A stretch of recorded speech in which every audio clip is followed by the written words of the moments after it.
Magandang araw mga kaibigan. Bigyan natin ng reaction opinion itong post ng GMA News. Breaking! Ombudsman has filed plunder charge against Senator Rodante Marcoleta. Ito na! Natuloy na! Biglang nahinog ang prutas. Nauna pang naisampa ang kaso ni Marcoleta kumpara kay Martin Romualdez, kumpara kay Villanueva at kay Escudero. Tapos sasabihin ng ombudsman, there is no selective justice when it comes to ombudsman. Well, bahala ang taong bayan ngayon kung paniniwalaan ba ang salita ng ombudsman na walang selective justice. Ginagawa lang daw ng ombudsman ang kanyang trabaho. So anong susunod na hakbang? Yan na. In just a matter of days, sa tingin ko lang lalabas na ang warrant of arrest ni Senator Marcoleta. Kasi maalala ko, si Senator Jinggoy, nung isinampa yung kaso, mayroong plunder, mayroong graft and corruption, mayroong bribery, ganon. In just a matter of 2 or 3 days, lumabas ang kanyang warrant of arrest sa graft and corruption na kaso.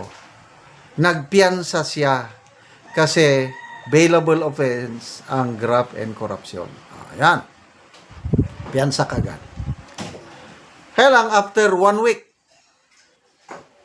ayun, lumabas na ang kanyang warrant of arrest sa plunder, non-bailable. Kaya, ayun. Surrender. Voluntary surrender si Senator Jinggoy. Sinamahan ng 8 kapwa niya senador sa Cayetano Black. Kaya ngayon, nandun, nakakulong si Senator Jinggoy. I hope I am wrong. Kaya lang nakikita ko na ang pattern. Ano bang araw ngayon? Biyernes. Next week, baka hanggang Biyernes, meron ng warrant of arrest si Senator Marcoleta. At nagsabi na si DILG Secretary Junvic Rimulya na he is ready to serve the warrant of arrest. Kasi may balita noon na ayaw daw ng mga PNP-CIDG na i-serve yung warrant of arrest. Bali-balita lang naman yon. Kaya lang this time, palagay ko kung matutuloy na ang warrant of arrest ni Senator Marcoleta, sa nakikita ko lang tutuhanin ni Secretary Junvic Rimulya ang kanyang pahayag na siya ang mag-serve ng warrant of arrest. So what will happen? Ano ang magiging counteraction ng Iglesia ni Cristo? Kasi in every action, there is always a counter-reaction. So, noon bali-balita lang, nasasampan siya ng kaso, yung nag-surprise rally ang Iglesia ni Cristo, we are one. So, ngayon, sinampahan na. Hindi nagpatinag ang ombudsman. Nothing has changed. Sabi ng ombudsman, I think 2 days ago, we will still file the case. At yun, tinutuhanan. Ang bilis, Napakabilis isampa ng kaso kay Marcoleta. Bakit hindi ganon kasing bilis ang pagsampa ng kaso kay Villanueva? Na nauna nang sinabi na hinog na. Dahil bumaliktad. Ang mga taong hindi babaliktad, kagaya ng Jinggoy, kagaya kay Senator Marcoleta, kulong talaga yan. Nako, ang hirap pong makulong. Bakit ko sinasabing ang hirap makulong? Kasi nung kabataan ko, nakulong ako 2 beses. Although hindi nagtagal, isang araw, isang gabi man lang sa kulungan. Dahil sa, alam mo na, mga kabataan, bugoy-bugoy, anong ginagawa? Nakulong ako, ang baho sa loob ng kulungan. Kaya, mula noon, after yung second na pagkakulong ko, sabi ko, aral ako ng husto, ay dahil ayoko nang makulong. So nakatulong sa akin yung 2 beses kong pagkakulong nung high school pa ako. Yan po ang aking, huwag nyo nang tanungin anong kasalanan ko. Basta, alam nyo na, ang mga bata na bugoy-bugoy, nakakulong. So alam ko, mahirap.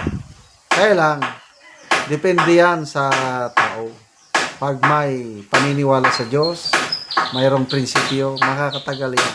Example, pinaka-the best example ng nakulong na nagtagumpay, si Joseph sa Bible. Binenta siya ng kanyang mga kapatid, inakusahan ng kung ano-anong akusasyon sa Egypt, na preso, but to make the long story short, dahil sa kanyang pagkapreso, nakilala siya ng Faraon o Pharaoh ng Egypt. At sumikat siya, naging Prime Minister of Egypt during those times. Oh. So, hindi lahat ng nakukulong, katapusan mo na. Sa South Africa, si Nelson Mandela, ang tagal niyang nakulong. Dahil may prinsipyo siyang pinaglalaban. Nung nakalabas siya, di naging presidente ng South Africa. Kaya itong si Senator Jinggoy at Senator Marcoleta, may kinabukasan ito. Yung dalawa na bumaliktad, I just don't know. Bahala ng Diyos sa kanila. So, abangan natin ang reaksyon ng Iglesia ni Cristo. Hindi ko alam kung anong reaksyon nila. Kaya lang, alam niyo yung ginawa niya, surprise rally nung kailan ba yun? Martes, nako, nabulabog ang gobyerno. So, wag niyong ismulin ang Iglesia. We are one, sabi nila. Hindi sila basta matutulog lang. Kasi ang sakit ng isa, sakit nilang lahat. Yan ang kagandahan ng unity ng Iglesia ni Cristo. Salamat mga kaibigan sa inyong pagsubaybay sa channel na ito. Nakakatulong kayo ng malaki sa tribong Palandig ng Bukidnon dahil ang income natin sa channel na ito is pantulong sa tribo. Namimigay tayo ng libreng yero at pako para makapagpatayo naman sila ng mas maayos na tirahan. Panoorin niyo ang video na ito.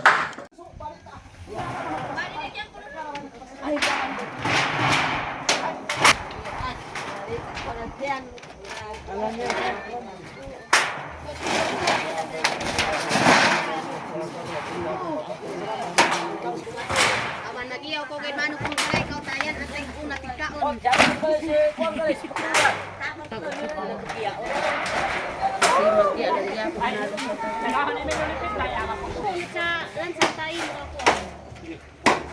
Abulada na yung makuha naman.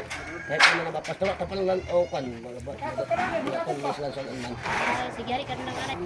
Nasikip yan gali. Nasikip yan. Pwede ko nubay din at sige hindi tayo unbay para maabay. Eh, siguro kaya nasum kung makagpanyabi siya. Kapanay kay kang outlook. Okay. Salamat ulit kayo kay nakapalan ako. Kalibangan ako.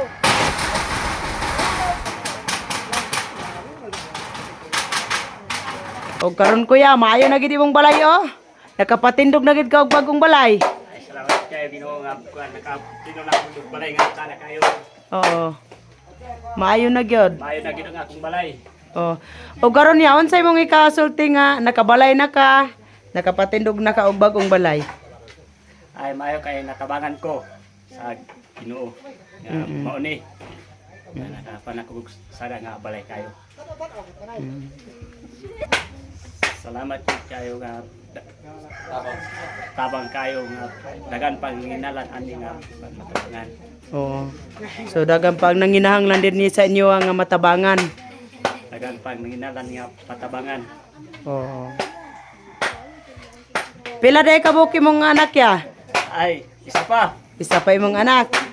So karon pa gid ka nakapatindog og balay. Ay karon pa kay Salamat kayo ya.